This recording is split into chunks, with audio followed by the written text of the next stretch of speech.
आणि मतदानाच्या आदल्या दिवशी मनसे अध्यक्ष राज ठाकरे यांनी प्रसिद्धी माध्यमांशी संवाद साधला आणि पुन्हा एकदा निवडणूक आयोगासह राज्य सरकारला त्यांनी लक्ष केलं.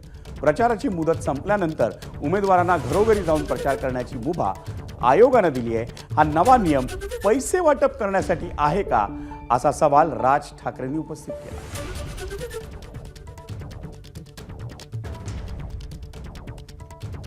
या सरकारला काय हवंय याच्यासाठी म्हणून निवडणूक आयोग जे काही काम करते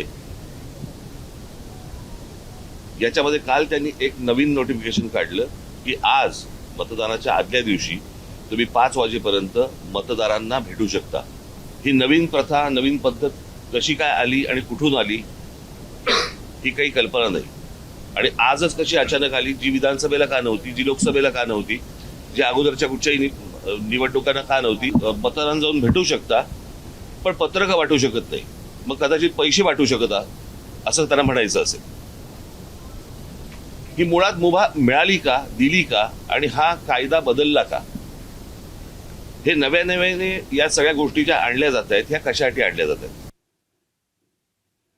दरम्यान मुख्यमंत्री देवेंद्र फडणवीस यांनी ठाकरे बंधूंवर टीका केली. त्यांनी नेमकं टीका करताना काय म्हटलं आपण तेही पाहूयात. मला अतिशय आनंद आहे आणि जर माझ्यामुळे ठाकरे एकत्रित आले असतील तर ती माझ्याकरता अतिशय गर्वाची गोष्ट आहे. कारण माननीय बाळासाहेब ठाकरेंना जे करायचं होतं पण करता आलं नाही, ते जर मी केलं असेल तर बाळासाहेबांचे स्वर्गातनं मला आशीर्वादच मिळत असतील. त्यामुळे मी कॉम्प्लिमेंट म्हणून हे स्वीकारतो. अर्थात यापूर्वीच मी सांगितलं आहे, हा प्रीतिसंगम नाही, हा भीतिसंगम आहे. दोघांकरताही त्यांच्या पक्षाच्या अस्तित्वाची लढाई आहे आणि म्हणून ते एकत्रित आले आहेत.